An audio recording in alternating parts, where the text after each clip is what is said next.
Welcome to Amplify, the personal brand business show. Today on the show, Bob is speaking with Leslie Kuban. With business-to-business franchises, the success is largely dependent on the owner, the franchisee of the business, cultivating personal relationships, cultivating a professional presence. So in those business models, the stronger franchise systems are going to be incorporating how you go and not just sell your service and sell the brand, but how you sell yourself. Hi there and welcome back to the Personal Brand Business Show. My name is Bob Gentle and every week I speak to incredible people who share their secrets to building, marketing and monetizing their expertise and the mindset you need for your business to grow and thrive.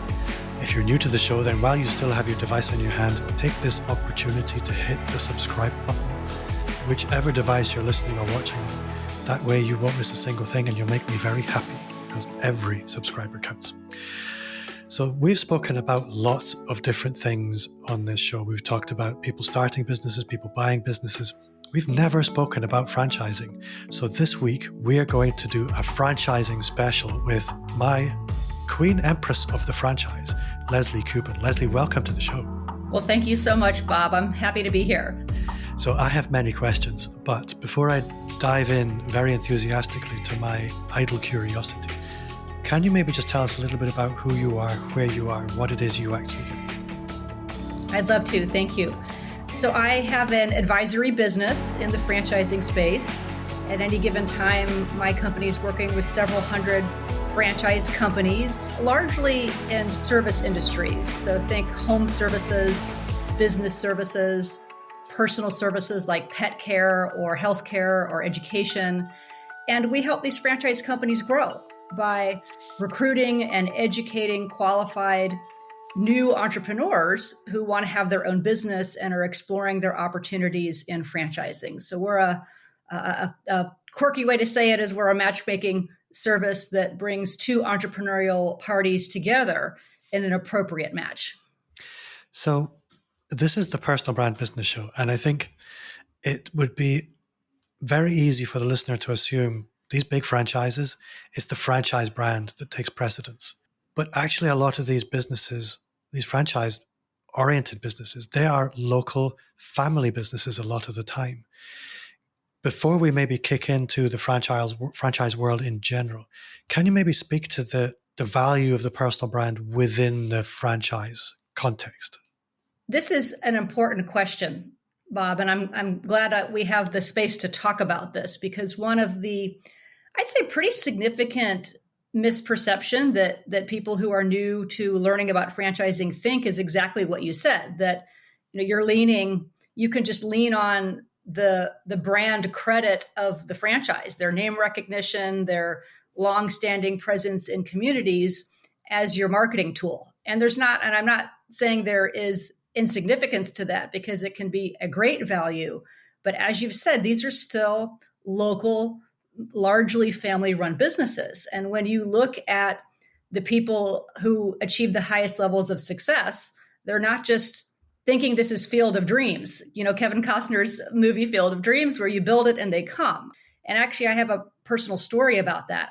My first franchising experience was back in the mid-90s. I was a Mailboxes Etc franchise owner. That, of course, is now the UPS store in North America. But back then, Mailboxes Etc was one of the largest business services franchise brands in the world, a high level of name recognition. And I still saw fellow franchisees in great locations struggle. And when you look at the culprit behind it is because they thought that, well, I own this name brand franchise. That's the marketing that I need to do. And they even trained us in our franchise training that that's not true, that you have to be an ambassador for your business in the community. You need to canvass your territory, introduce yourself to other business owners who are potential customers, join your chamber of commerce, go to the business association lunches and meet people. So it would be unfair to say that brand isn't a big part of your marketing efforts when you're aligned with a larger franchise system. But to really make the model work and make the most of the investment in the business, it absolutely requires putting a personal face to that business in your local community. I call it marketing, but that could easily be called personal branding too. Well, I think that the personal brand is the effect, marketing is the cause. A personal brand is simply our ability to exist in the mind of another person. And the activity of building your personal brand is trying to scale up how you exist in the mind of other people. What I love about franchises is that they systematize things. And I'm curious to hear from you in your experience across a broad cross-section of franchises. Do any of them actually provide training around the systematization of personal visibility? So the short answer is yes, but there's a lot of shades of gray in that answer. It is a very wide spectrum on what that would look like. And a lot of it is industry driven. So if it's a business services franchise, which could be in IT consulting, it could be in company or commercial expense reduction consulting, it could be in staffing. With business to business franchises, the success is largely dependent on the owner, the franchisee of the business, cultivating personal relationships, cultivating a professional presence. So in those business models, the stronger franchise systems are going to be incorporating how you go and not just sell your service and sell the brand, but how you sell yourself in those kinds of services where an owner's personal reputation is going to be more influential in the success of the business. In other franchise models, that's much less so, where the franchise owner is really more in a behind the scenes role. So I would say that is less emphasized in the franchise training systems around that. But still, when you look at the people who are successful, the highest levels of success, even when they're in more of an investor behind the scenes type of model, they are taking control of their own personal brand. You see them in social media cultivating their reputation and their presence as a business leader, as a thought leader, and they own 1, 2, 3, 4 franchise brands. What's interesting in my own experience, I built my business originally through local networking, and some of the highest profile people in town were often the people who had bought into a franchise. And it was because I think the franchise business model is so systematic that it freed them up mentally to think, okay, well, the processes are all locked in, so I have now a bit of time freedom because I don't have to, there's no complexity in the operations. And I have the freedom to lift myself out of the day to day and do the things that possibly those business owners, where they are bootstrapping, building everything from scratch, they don't have the mental or time freedom to engage in that kind of activity. I'd never looked at it that way before. There are a couple of conversations that it's worth having. A lot of people listening already have a business. And I know in the US, it's far more common for people to look at franchising as a business growth strategy. So I have a business. How can I scale it up? Franchising. In the UK and Europe, I think it's far less common, but I do know people who've done it. If somebody's looking at their business and thinking, and I know this is an area of interest for you, which is why I bring it. If somebody's thinking, is franchising a vehicle for me to scale my business? What should they be looking at? What do you look at and you think, this works, this doesn't work? This is another really important topic, Bob. I'm glad we're going to take some time to talk about it. So what I see a lot, I get phone calls all the time from entrepreneurs who have a business, or sometimes they have an idea for a business. They don't actually have a business yet, or they're in some stage of having their business, and they're asking this question: I'm ready to scale this business. Would franchising be an avenue, a business model through which to do it? And I end up discouraging most people because it is a far larger undertaking than I think an entrepreneur really has any clue about. It is very expensive. Franchising has different regulations in different regions around the world. In the US, it is heavily regulated by the Federal Trade Commission. There's a lot of hoops that an entrepreneur has to jump through to not only create their franchise offering, but then sustain it. Franchising, it's actually quite a competitive space, meaning there are more franchise brands looking to grow by recruiting franchise owners than there are entrepreneurs exploring franchise opportunities. So we'll call it a buyer's market for people looking to buy a business in franchising. So it's competitive, and that means it's expensive to really provide an offering and stand out heads and shoulders above the rest of all the other franchise offerings. So what entrepreneurs typically don't understand is the level of complexity, the level of expense, and how it really is a long-term game plan. Sometimes entrepreneurs are thinking that franchising is a way of raising capital by charging the franchise fees. And the opposite of that couldn't be true. Did I say that right? The opposite of that couldn't be more true. Yeah. And that it really, you have to come into this with a war chest of cash to be in a position to build your franchise offering appropriately, sustain it, and to sustain that side of your business, the franchising side of your business, for a number of years before that actually becomes profitable. So if somebody is looking at buying a franchise, and I think, again, in the US, buying a franchise, it is something they teach in business school. This is a legitimate path to success. I think in the UK and Europe, it's still seen as almost like the Lego set equivalent of business. But I know that in the US, they're usually very far ahead of us in a lot of areas. And I think franchising is one of these areas. What makes a healthy franchise to engage with as opposed to an unhealthy franchise? Because I know there are all different kinds of players.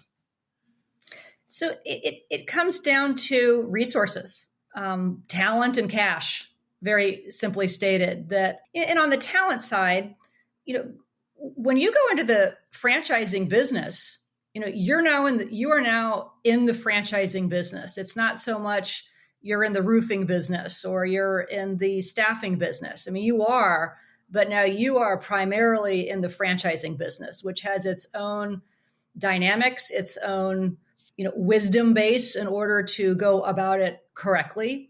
So coming back to cash, an entrepreneur who's going about franchising in the right way understands that there's a knowledge gap about the nuances and the dynamics and kind of the unspoken stuff about what can make the magic that makes a franchise system work. You've got to hire that. I mean, you've got to, hire the appropriate executive level talent and then the team around that. There's a franchise development team that's helping in the recruitment side of franchising and how to do that appropriately. That's a whole skill set, is putting your best foot forward on marketing and advertising and selling your franchise opportunity, but also responsibly going about your recruitment responsibly and making sure the people that are being invited to buy the franchise opportunity are really qualified and poised to be successful in the model. And some franchises do that a lot better than others.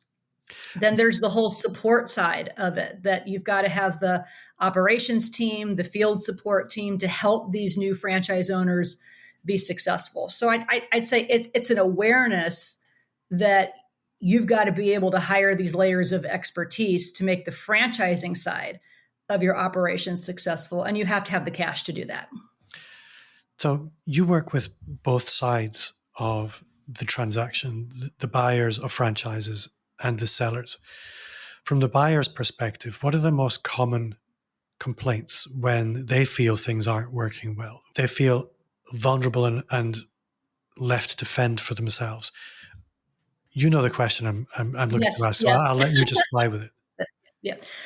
Part of it, though, I think there's a couple ways to look at the answer to this question. So in my world, most people who are entering into franchise ownership, this is their first go at owning their own business. They've been working in an employed career, working at a company or various companies, and they've never had their own business before. And this is one of the reasons why they're choosing the franchise route, is because of the systems and processes that you've mentioned are there. It's a way of getting into business without trying to figure out everything from scratch. Some of the work is done for you. And that's appealing to first-time entrepreneurs, business owners. So, but still, having said that, there's a learning curve here. So every new franchise owner, even in the most sophisticated, systematized franchise systems, is uncomfortable in the beginning. So I think it's normal for people to realize, this is not easy. There's foundational work that is already in place, but that doesn't make it less easy. There are still these learning curves. So sometimes the things that people are griping about is really, they're going to resolve themselves in time. After the first year and a half of business, when people understand their new normal as a business owner, the things that they were maybe complaining about, it's really just water under the bridge. Now, having said that, there are, there's a lot of appeal amongst a lot of people to join younger franchise systems they are emerging brands. And there's some real benefits to that. People can claim markets that are not yet touched, and they can be the kingpin of this growing franchise brand. That usually is, the opportunity is greater for that with these younger franchise systems that are just starting to put some pins on the map. But there's more risk. They're less developed. They don't have that sophisticated level of systematization. They are largely writing the playbook, which changes as the franchise system grows. So that they may not have a grip on what kind of support they need to be offering. So particularly when people join younger franchise systems, they're seeing that the franchise company that they bought the franchise license from, they're going through some growing pains too. And sometimes they get ironed out. When this works well, the franchisor and the franchisees are collaborating together to continue to refine that playbook. And that is something that someone should expect.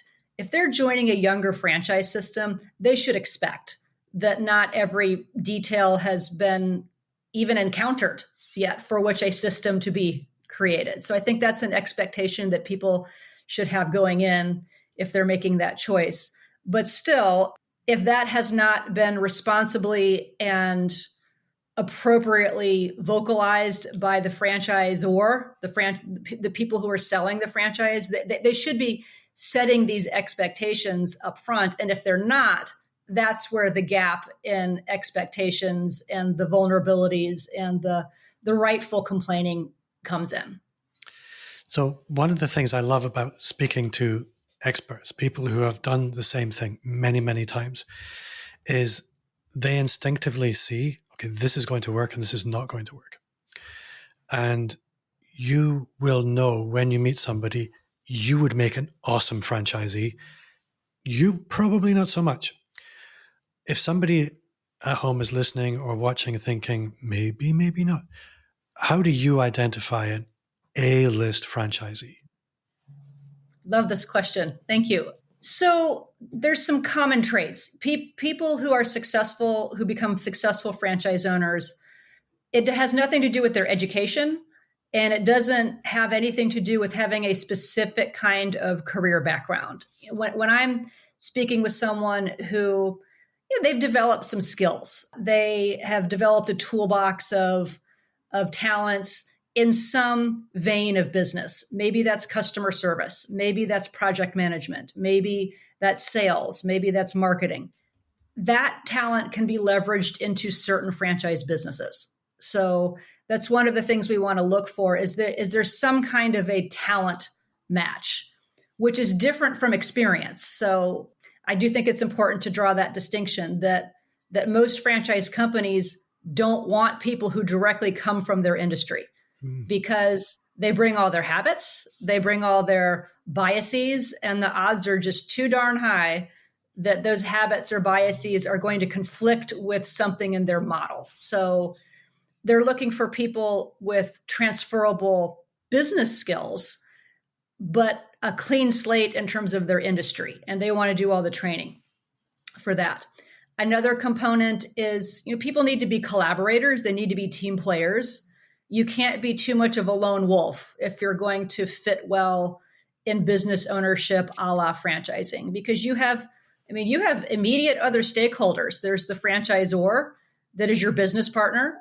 You usually have other franchisees that may be in or around the same areas where you own the business. So you've got to play nice in the sandbox together. And that actually can be a huge benefit to the franchise ownership experience. It certainly has been for me. I have wonderful collaborative relationships with my fellow franchisees. We help each other. We troubleshoot with each other. We go on vacation with each other. We love each other's company. And so, and someone needs to embrace that and see their fellow franchise owners as collaborators, not as competitors.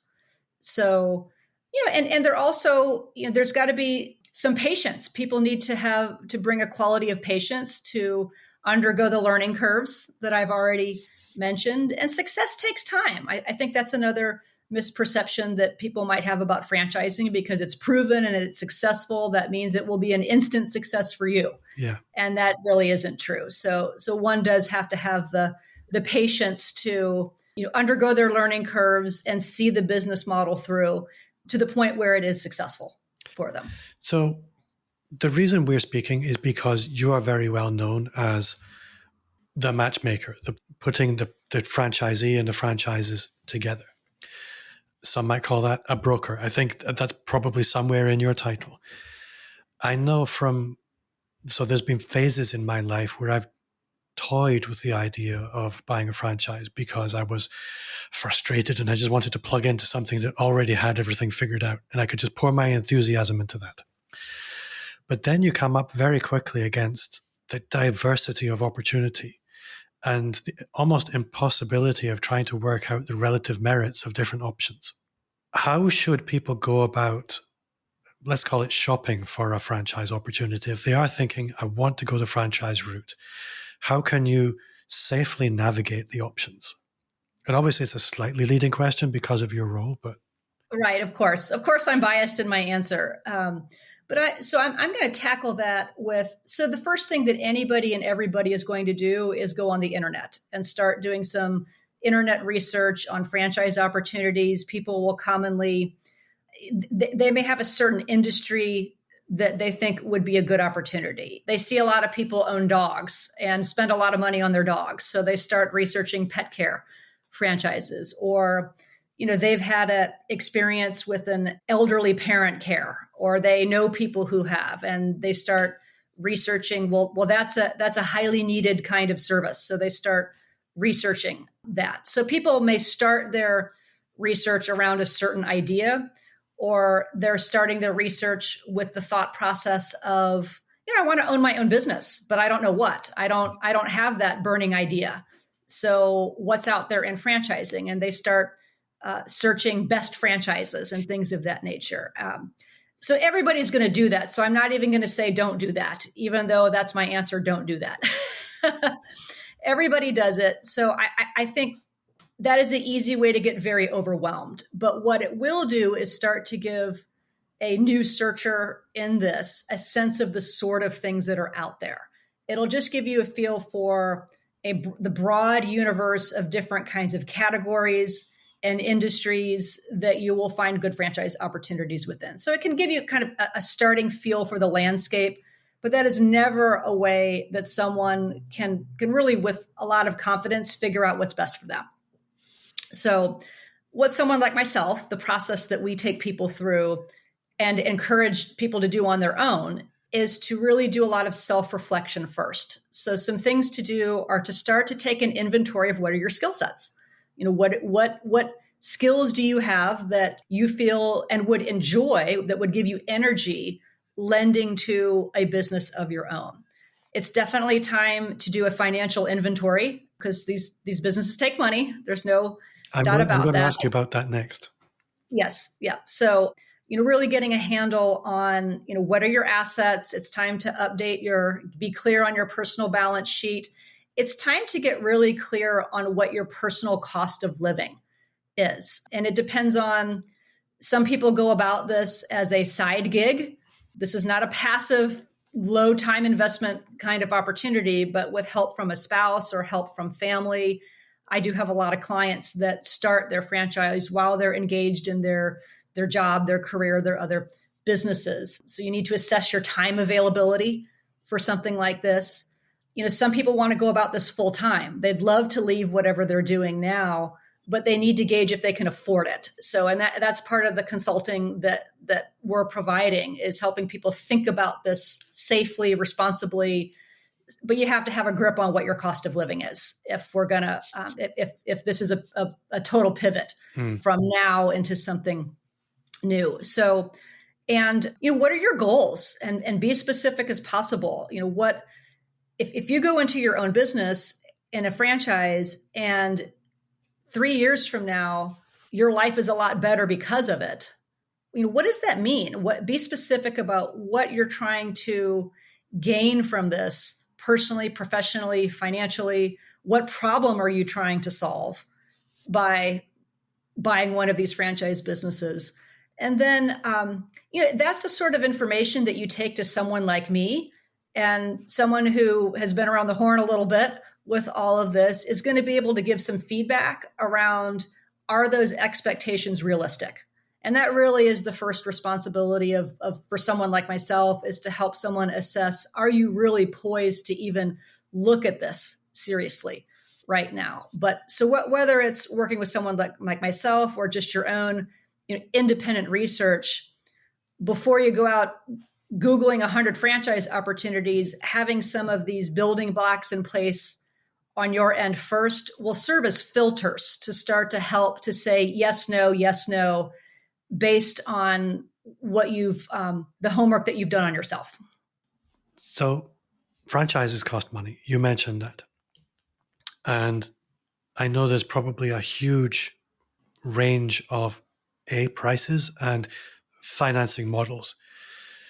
I remember asking somebody who had bought into a well-known coaching franchise how much it cost her. She wouldn't tell me, but she told me the kind of car that she could have bought instead. And I thought, but it's not that simple, because these are obviously the gateways to a recurring revenue stream. That's what a business is for. So it's not just cost, but it's investment, true investment. What's a typical financing landscape look like for something like this? Because I've never done it. So I have what I would call the daft laddie questions. Do I need to cash flow it? Can I borrow money against it? Does the franchise company arrange some kind of finance for me? Do I need to bring a down payment? So many questions. So what's the answer to the daft laddie question of how do you organize actually buying into a franchise in a very practical way? Yep. It's always going to take some of one's own cash. So I think a way to look at this is the franchisor is not the bank. They may have banking relationships. And I think that's, especially with the more mature brands, they will have preferred lenders that are familiar with their business model, familiar with the financial model, familiar with the brand. The borrower still has to be a qualified borrower. It always comes down to that. And, I can speak to what I see in the US day in and day out, and it certainly may be different in other parts of the world. But our banking system, they're looking for people to have an appropriate level of cash injection, which is usually 10 to 30% of the whole investment need. People have to have good credit. They have to have an income, or they have to have 12 months of their personal living expenses, plus the ability to pay the debt. So that means a fairly cash-rich person in order to qualify for financing if they don't have a provable income already. The bank wants to get paid. So there are some get-arounds, but not for most people. They're looking for the borrower to personally guarantee the business loan. But that's a very, common systematized way for people to access some capital for their franchise. Other people, some lesser expensive, easier forms of capital are if someone owns their own home, an equity line of credit can be easier and less expensive than a small business loan. If someone has a stock portfolio that's not a part of a retirement plan, they can borrow against that. It's called a portfolio loan or a securities-backed line of credit. That can be a attractive, lesser expensive form of financing. And what a lot of people don't know, a very popular, you only become aware that this is popular once you start actually looking at it. It's not common knowledge that there are some attractive ways that people can utilize dollars that are in a retirement plan, and that where you're not triggering a tax consequence, you're not triggering penalties, but that can be a really attractive way for people to access. Sometimes that's where they're accessing the cash to get the small business loan. So usually, there's a variety of ways to go about this, that people are commonly putting together 2 or 3 forms of capital, especially if you require a location. Think about a McDonald's or a UPS store. That is a much more expensive operation than a home-based business. And there are a lot of home-based, there are a lot of franchise models where you don't need the real estate. So the lower the cost it is, people do tend to self-finance more. What's really interesting listening to that, if somebody came to me and said, I've got this idea for a business, I'm probably going to need $100,000 to make it work. And I've made up the whole thing on my own. It's my idea. I'm just going to risk it. I would be shaking my head saying no. The thing with a franchise is, if you're investing properly, this is a proven business model that you just need to pour sweat in order for it to be successful. On that basis, it's far less risky as an investment. As you were speaking, I was thinking, well, what's the difference between just becoming like a local agent for something as opposed to buying into a franchise? If somebody was asking you that question, what's the difference between just being a local agent and being a franchise? How would you characterize that difference? And it does depend on the quality and the value that the franchise brings. And not all of them do that equally. But when they do it well, it can be tremendous. And what it's not in is the service itself. A Molly-Maid franchise is not going to clean somebody's house any better than an independent cleaning person. The house is going to get cleaned just as well. The magic is in all the stuff behind the scenes, such as marketing. The best franchise systems bring enormous prowess in marketing, lead generation, brand building awareness across a variety of different channels. So just the expertise in what the franchise, first of all, there's what the franchise is delivering in branding and marketing and advertising and lead generation, but the support and expertise in what the franchise owners need to do in their local market so they're spending their money well. That alone can offset the fees that you pay. There can be enormous cost savings in equipment, vehicles, inventory, supplies. This was something that we saw where this really came to head was in COVID, when supply chains are just demolished all over the world. Whether it's fair or not, I don't know, but it's true that the strong franchise systems, they had the clout to be able to still gain the supplies and inventory and vehicles that their franchise need to run their businesses when supply chains are getting cut off left and right, to the advantage against, other smaller independent operators that could not. They didn't have that kind of prowess for it. So the money saving and the access to the various things that a business owner needs to run their business, plus, if there's already a very dialed in business system, someone can reach their end goal so much faster with so much less risk than someone who's trying to figure it all out on their own. I absolutely agree. I think what I hope anybody listening today is taken away is that there are many routes to success.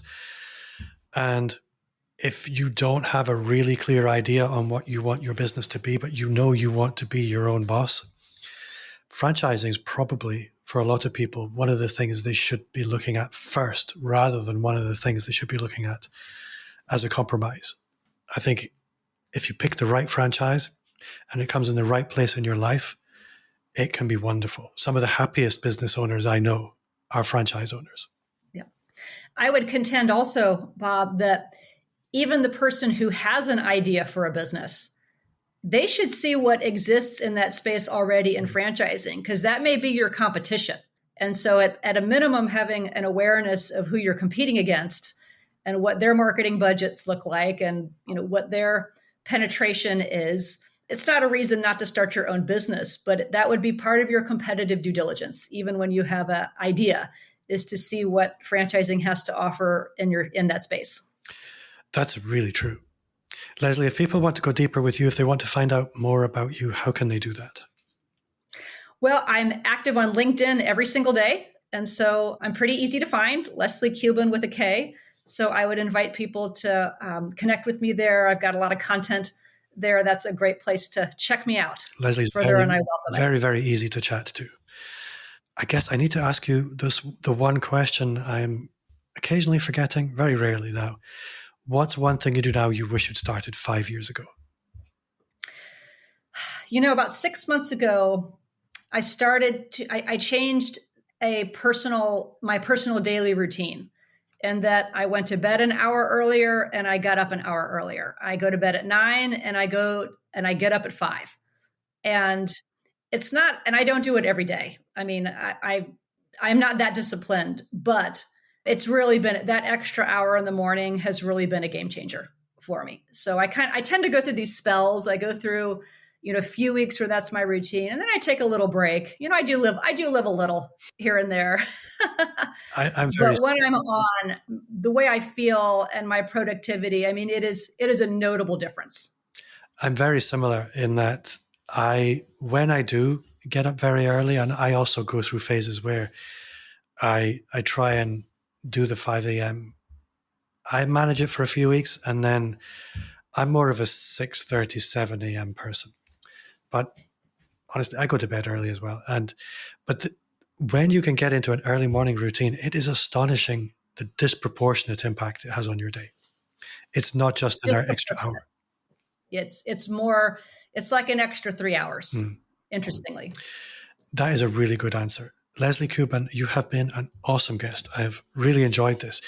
It's a departure from our normal conversation, but I think it's an extremely valuable option for people to consider and a very worthwhile thing for us to explore. So thank you very much for your time. Well, I am delighted, and thank you for having me. So for you at home, that does bring us to the end of another episode. Thank you for listening. If you did enjoy this show, you will love the Personal Brand Business Roadmap. It's everything you need to start, scale, or fix your expert business, even if you're in the franchise space. Just visit amplifyme.agency and put your details into the very, assertive pop-up that will present itself, and that will find its way to your email inbox. Thanks for listening, and I will see you next week.